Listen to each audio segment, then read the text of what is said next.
While riding in my Cadillac, what to my surprise, a little Nash Rambler was following me about 1/3 my size. The guy must have wanted to pass me out, as he kept on tooting his horn. I'll show him that a Cadillac is not a car to scorn. Beep, beep, beep, beep.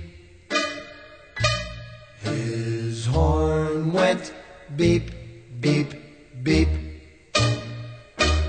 I pushed my foot down to the floor to give the guy the shake, but the little Nash Rambler stayed right behind. He still had on his brake.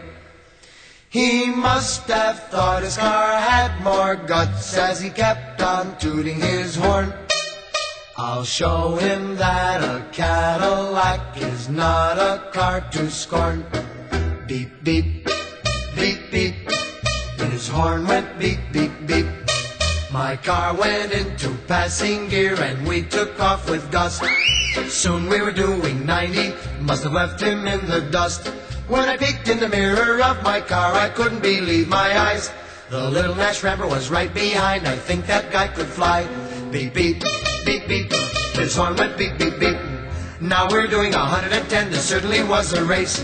For a Rambler to pass a Caddy would be a big disgrace. The guy must have wanted to pass me out and kept on tooting his horn. I'll show him that a Cadillac is not a car to scorn. Beep, beep, beep, beep. His horn went beep, beep, beep. Now we're doing 120 as fast as I could go. The Rambler pulled alongside of me as if we're going slow. The fella rolled down his window and yelled for me to hear, "Hey buddy, how can I get this car out of